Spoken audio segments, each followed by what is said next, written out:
Welcome. Now we have a panel with Rodrigo and Dakini, so you can ask your questions. Maybe I'll kick it off with a couple of questions for you guys. Rodrigo, I don't say the R's correctly, sorry. That's fine. So you mentioned time as one of the things that we have, one of our resources, and time on the internet is so different. And we post something and it's almost immediately gone. So how do we deal with that kind of immediacy of time on the internet? Well, it depends. I think part of what I wanted to get people thinking is that since you own your product, you can manipulate this, and that can be a way you differentiate your service. And if you think of some platforms like Snapchat and now TikTok and all that, they play a lot with that, right? With this, with the time frame that things are available, etc. And in particular, in our case, this has helped us a lot to differentiate with other competitors because we also provide the same service for businesses, right? And a simple thing of showing all the therapies and when they're going to be available, we are surprised that other competitors in the B2B market, they're not doing it. And this is something that when we pitch our service to businesses, they seem to like. So I would say experiment and see what could work for you. And if you can manipulate this or show it in a different way, maybe manipulation sounds a bit negative, right? But display it in a different way, do it. It can help. Yeah, good. Okay. Any questions from the audience yet? Okay. I have a curiosity. For your name is quite interesting. Dakini. I know people ask me about 16 times before they can remember it, so no worries. Yeah, it's a personal curiosity. Do you follow Mindbending and visually canning? Do you follow Mindbending? No. And visually canning? No, I've never heard about it. Because he has the same meditation going through your body, really? Starting from your top and just scanning while you're breathing. And this is the first phase from his 6-phase meditation. Okay, I'll come see you after. I'll ask you. Hearing you on stage, it's like so much from Mindbending. Okay, good. So it was just a personal curiosity. Very good. A question for Dakini. Can you tell us about your growth strategy for your own business? Sure. So I run a service-based business with a technology aspect to it. And as I said in my talk before, I came to entrepreneurship with no business background and therefore no marketing background. And so I think that was the greatest gift of the business because it got me to really try things out with a perspective that was totally fresh and free of any marketing concepts. And so now our main sources of business are, number one, current client recommendations, number two, partner recommendations, and number three, our ambassador network. We have an ambassador network. Organic traffic, a little bit of paid advertising, and social media, particularly LinkedIn and Quora. So Quora, for example, was one of those mind hacks that came about by just me trying things out. For those who don't know Quora is, I think, already a $1 billion company that is essentially like the Wikipedia but Q&A. And my strategy was through content, so I just found all the legal questions and started answering them. In 2 years, got something like 6 million views on my answers, got from that about 25 different publications, including Forbes, Inc., Magazine, Huffington Post, you name it, and I think over 200 clients from Quora alone. When it comes to marketing, for me, data is king. It's really about looking where your customers are coming from, what your customer acquisition cost is, what your lifetime customer value is, and what your conversion metrics are, and putting all of that together and let the data speak for itself. But once the data speaks, you have the clarity of what to follow or what to put more energy into. And then once you have those moving channels, if you want more, then you have also the freedom to explore those new channels, because you have new channels popping up. I mean, Gary Vaynerchuk, for those of you who know him, talks about this all the time, right? He's one of the early adopters of Snapchat and Instagram, and that's through his curiosity and trying things out. Some things will work out, some things won't. And I think that's what I love about marketing, is the freedom to just try and see what happens. Did I answer your question? Yeah, that's awesome. I love the power of reaching into a new space and seeing how it goes, because I don't hear a lot of people talking about Quora. Yeah. It sounds like it's amazing for you. So Yeah, for us, it was about content. One of our big values, so like we know what we stand for, one of our big values is making law more accessible, and therefore decomplicating it, making it simple, and that a big part of that strategy is through content. Just explain things simply, put the information out there. It's not rocket science. You can know it. yeah, You can be empowered by it. exactly. And so Quora fits well into that. So if you look at what your mission or what you're trying to achieve, some marketing strategies may emerge from that already, because it makes sense, right? Yeah, amazing. Yeah, I think this is the first time I've heard about like people having Quora as one of the main channels for traffic and all that. So it's very interesting. Yeah. Yeah, People are often surprised by that one. I do it in Facebook groups, but not like a dedicated platform of question and answers. That's really cool. Yeah. I think for that, Medium is also a very good one. I haven't put as much time into it, but Medium, I think, for content is also amazing. And LinkedIn. I have a plugin that goes from WordPress to Medium, so it kind of saves some time, but Medium is a great place to be present. Yeah. Cool, thank you. My question is for Rodrigo, because he has this website and also this business in which he helps people with therapy sessions. How do you get in front of people?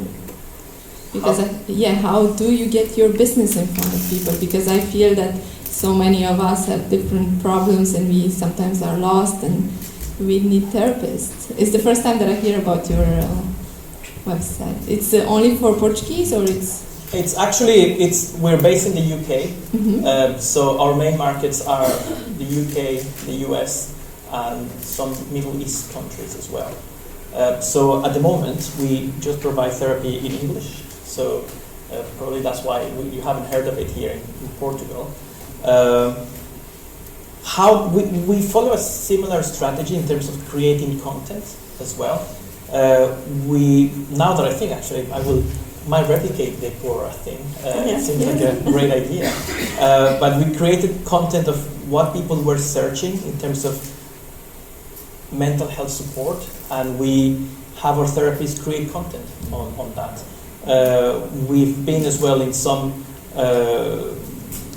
like mass media channels as well for articles. So we always provide like expert commentary on things whenever journalists approach us, or we are constantly looking at requests from journalists as well, and we provide free advice, and they are happy to take it and to name the brand.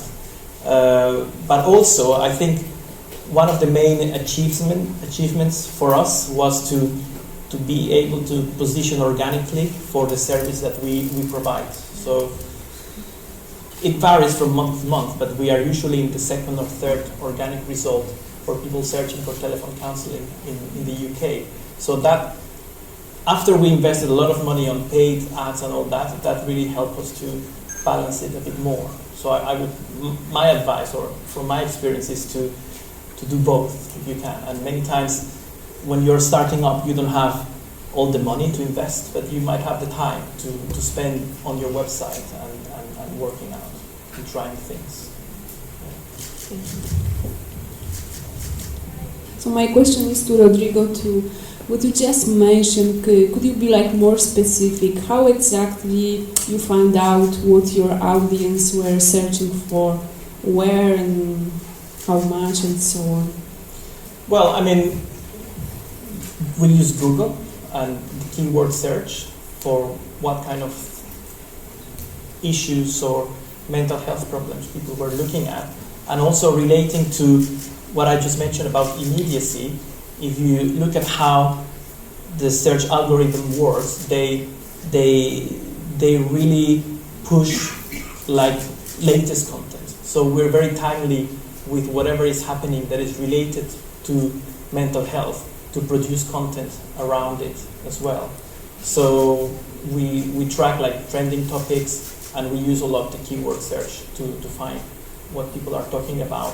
And whenever it's relevant or whenever we can provide some expert comments, because we want to position ourselves as the place where we can get qualified therapists to help you, we produce content through that.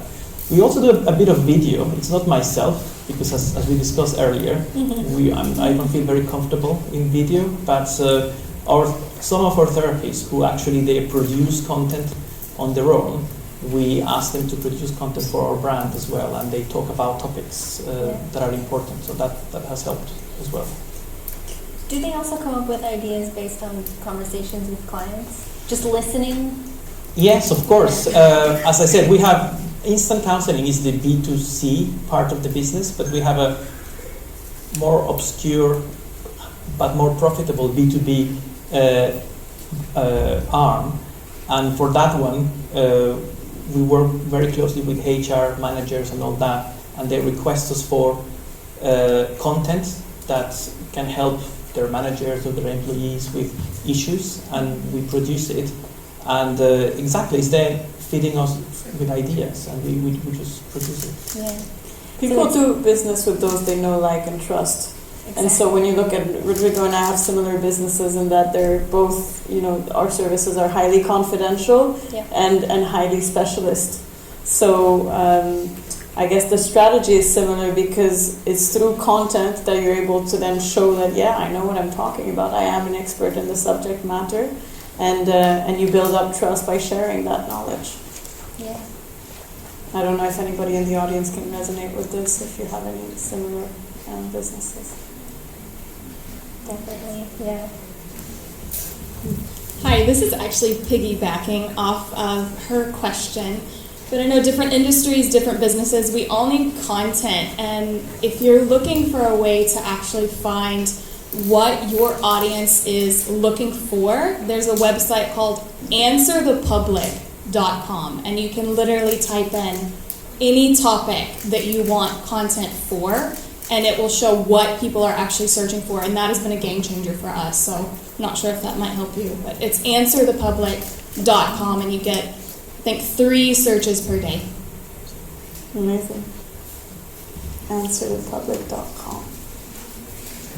So there's some tech tools like that, and like Google keywords and stuff, but also just listening and searching through Quora to see what are people asking for.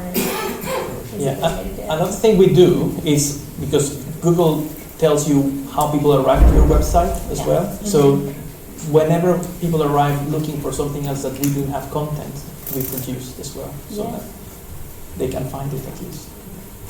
And especially either when you're starting a business or when you're widening your service offering or you have a new product coming out, you generally don't have past customers that can recommend, right? So it's difficult to know, like, and trust because you don't have a track record yet. It's new. And again, tying into what I was speaking about earlier, we have a tendency to put up the smokes and mirrors, and even though we don't have much, we don't have anything, to pretend like we do, fake it until you make it. But actually, the approach that I took when I started the business and that I take every time we issue something new is I approach who I think is my target audience and to say, look, either I don't have a business, can you tell me about your problems and how I can help you solve those problems? Or to say, look, we have built this, we don't have any customers yet, can you give some feedback, or can I just ask you a few questions so I can delve deeper into the topic?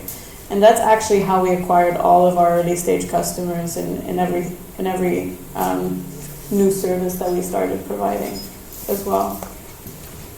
Yeah, that's amazing. I have a question here. All right, so I'll go next.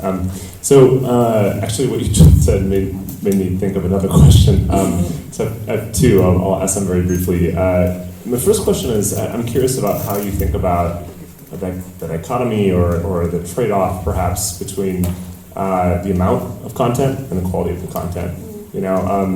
as you all know, I did the talk on sales. So, I mean, my background and several of those in my company, we come from companies that did zero marketing, and all of it was sales, how you sell, and that's, kind of the roots of how we built our business was just developing yourself and selling really well. But we're actually developing more content and putting it out on online for our viewers about sales. So it's just something I'm curious about is, do you try to get as much out as possible, or are you really intentional with having the content be high quality and you're doing it less often?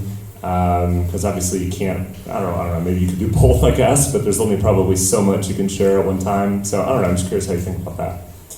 I've done both, quality and quantity. And generally I found that the results is definitely in quality. But through quantity, sometimes you discover that hidden gem. Sometimes you put something out there that you're like, oh, that's not that great. And then actually you get a response to it and you're like, whoa, okay, I don't really know what people want to read nowadays. So it's I just move into quality, and I've recently moved back into content. I've had personally I've wanted to write, so I'm excited about that. But when you're focused on quality, you can get bogged down too much into what you think people want to read about. So it's not necessarily increasing your quantity, but just explore through that, let data speak, be honest in what you share, and if you need to, if you want to be bold. It's a very good question, quantity versus quality, because obviously you've got the whole SEO thing. I would go towards quality. I think it depends on your business. So, for example, in the UK we have this free news website called Metro, right? And they publish a vast amount of random articles all the time. But I guess they do it because their business model requires traffic all the time. So they make money from the ads that they are printed on their website. So, but they don't really care if the people visiting the website are potential customers for the advertisers. So I guess it depends on the type of business that you have.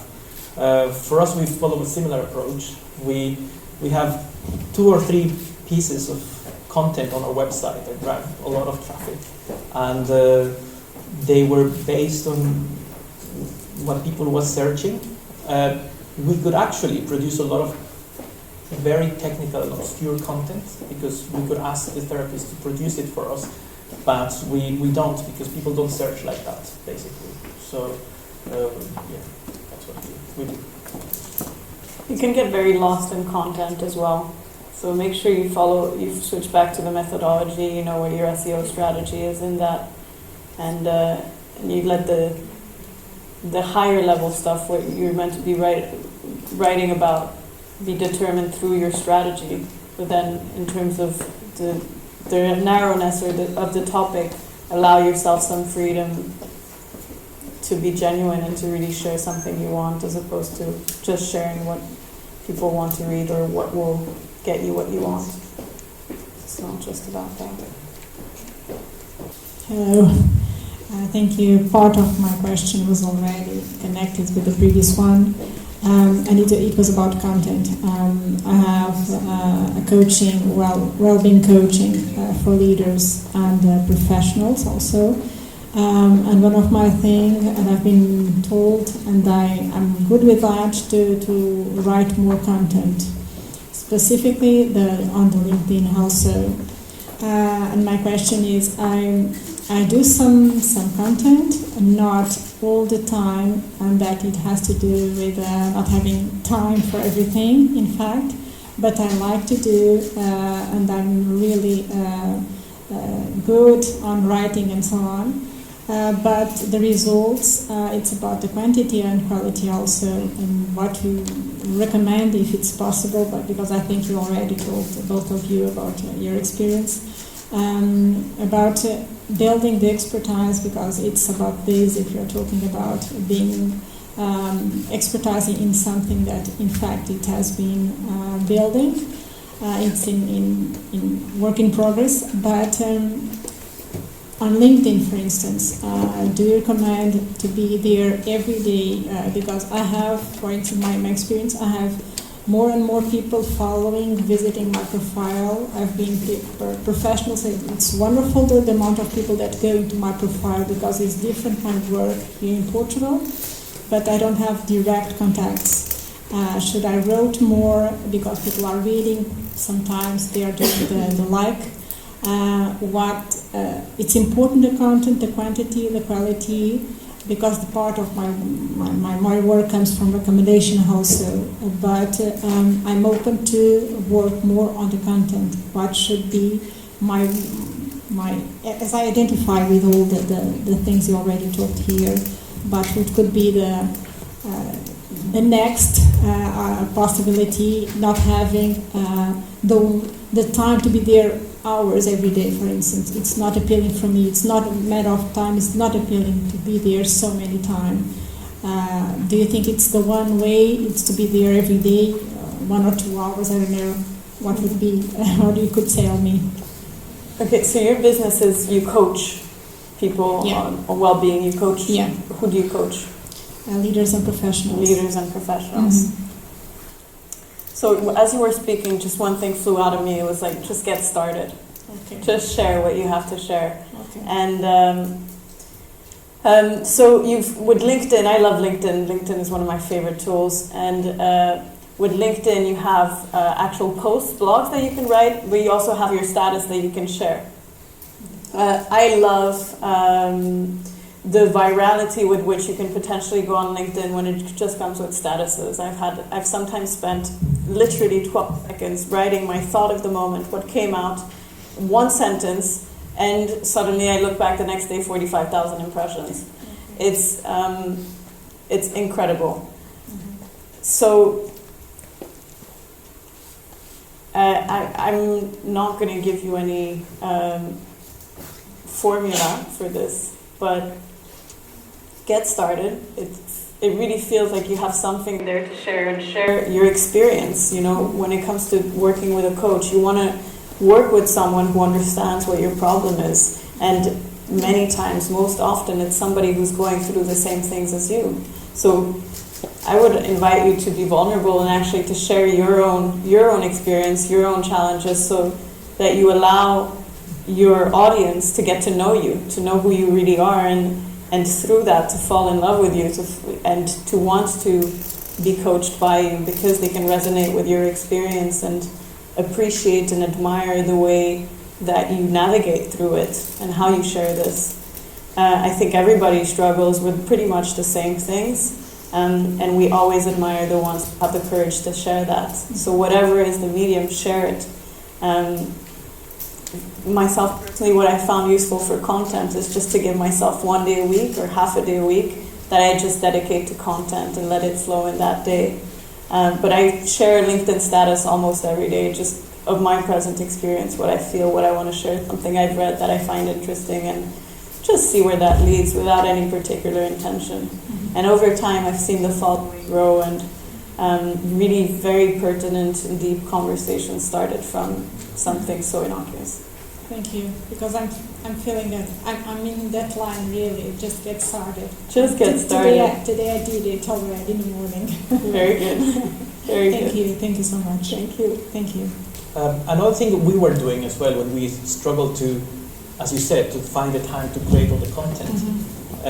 And this is also a term that is mentioned a lot in content marketing, is to repurpose your content. So you have a main idea or the main theme, and you might write a blog post from it, but then do also a video speaking about it, or a podcast as well around the same topic, and you can share in different channels. At some point, we were also doing from a blog post, doing an infographic. So we did a blog post always led to a video, an infographic, and sometimes a podcast, right?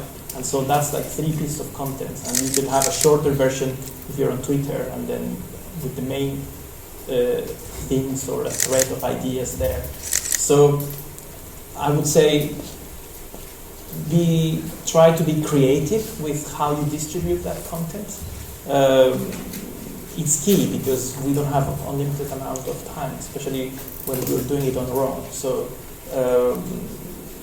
right now I don't worry because I just ask people to write, the therapists to write content, and so we have around 65 therapists, so that can be multiplied by quite easily to create content. But initially it was us creating the content and asking the therapist, does this sound right, or we get sued if we say this or this. And just one thing on it's a very important thing about repurposing content. I'm really bad at it personally, but I know for a fact it's a working strategy. With LinkedIn, just about the algorithm, find yourself 2, 3 super friends, best friends, or people who really support you. Whenever you post something, send it to them and say, please, can you like it? Can you engage with it? If within the first half an hour you have at least 2, 3 people engaging it, LinkedIn knows it's pertinent content to boost it up. With any content, it works there. Thank you. Thank you.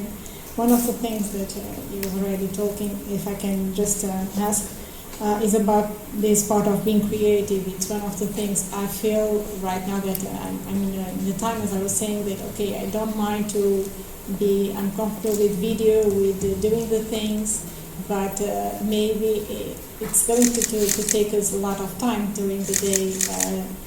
The video, the content, the so on. So, do you need some support, or do you, if you can do it by yourself, while managing, having a day, as you're saying, for preparing the content? Because this is the thing. I have so many ideas, so many things to share. My thing is, should I put more time on that, or that because this is my stress. I want to show. And to share, to share my things, that I have different things to help people, but how can I reduce the time with that? That is a kind of my question. I don't know if you can just give some tips. Just get started. Yeah, okay. Just get started. You'll see where it takes you. Okay, thank you. Thank you so much. That's perfect. Thank you guys so much. Great questions.